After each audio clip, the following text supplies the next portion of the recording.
In Chapter 143 of Stardust Crusaders, Jotaro and Dio finally prepare to face off with their stands Star Platinum and the World respectively. Within a single exchange of blows, Jotaro deduces that he and Dio's stands are of the same type. Keeping with the mindset of comparable abilities, Jotaro witnesses Dio fly with the power of the world and is able to perform the same feat merely because he believes that he can do so. He even takes this a step further as, once Dio stops time, Jotaro is able to twitch his finger, finally alerting our favorite antagonist to what Jotaro meant when he said, same type of stand. Anything that Dio can do, Jotaro can do, as Star Platinum and the Worldo are one and the same. What's up guys, it's Momoshiki, and they don't call me the Jojo watching janitor for nothing, cause today, we're going to be talking about Jotaro Kujo's Star Platinum as it appears in Stardust Crusaders, and why he's able to stop time in his final fight against the Worldo. If you enjoy the video, why not leave it a like and subscribe for more Naruto, Boruto, and Jojo content like this from your new favorite anime and manga YouTuber. Thanks guys, now back into the video. There's a lot of theories floating around about how Star Platinum is able to stop time, but I feel as though it is, while subtle, explained fairly well throughout the Dio's World portion of the manga. In Chapter 144, Dio flashes back to the moment he first learned that the Worldo could stop time. In this flashback, Old Lady Inyaba explains to Dio that his power hinges on not only his belief that he can do so, but the willpower to pull it off as well.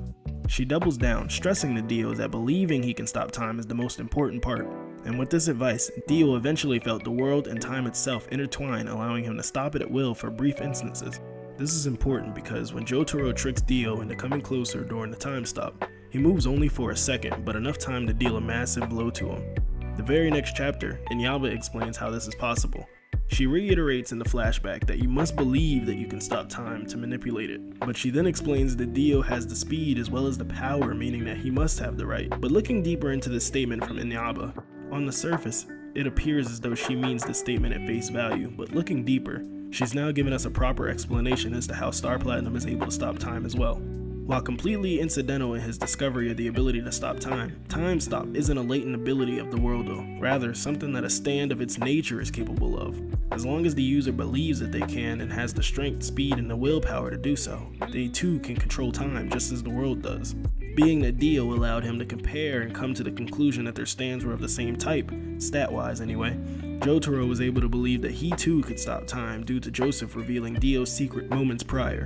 And we see time and time again that in tough situations, Jotaro will evaluate and deduce a solution for the situation. And here, while it's mainly guesswork, Jotaro evaluates that their stands are similar in speed, size, and build, and deduces that anything that the world is capable of, Star Platinum just might be capable of as well. Though time stop is an ability that can become stronger, it can also become weaker if neglected, much like a muscle as we see in part 4, best JoJo part pre-reboot by the way. That when performing time stop, he can only make it last a single second, being that it was his first time in 10 years. One thing I do want to note is that in his first fight with Kira, best JoJo villain by the way, he notes that Jotaro's stand is so fast, it's almost as if he's slowing down time, which supports what Inyaba said about time stop requiring a certain level of speed, giving credence to the idea that it's an ability that anyone who meets the physical and mental requirements can manipulate time.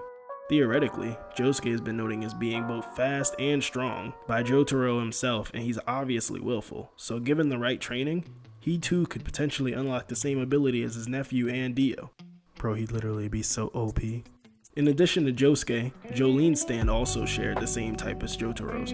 There are many stands who share the close range brawler type attributes, I guess we'd call it, the humanoid type stands, almost called them personas. But it takes a specific type of user and the right mindset to be able to bring forth the world. Some of the theories I've heard in the past include explanations as to why Dio and Jotaro's stands are similar, the main one being that Dio has Jonathan's body, but based on the light novel, we do know that Jonathan's stand is more similar to Joseph's stand, being that it's one that Hamon users usually get. Another one isn't really much of a theory, it's more just people hating just to hate. They consider it an ass pool and say that Araki just gave it to Jotaro because he couldn't think of anything else other than fight fire with fire.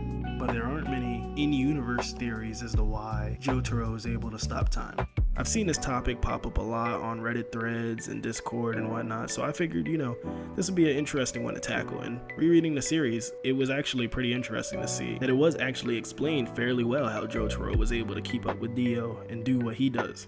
While it's never outright stated that this is exactly what's going on, these are the inferences that I got during my last reread.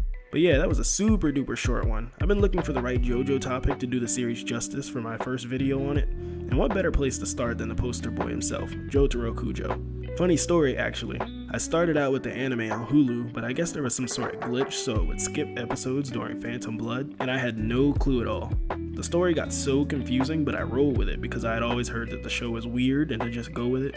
I eventually moved over to Netflix, but when finally reading the series, it was like the opposite of filler, because so many things that I missed in the anime, like important things, were happening, making things make so much more sense.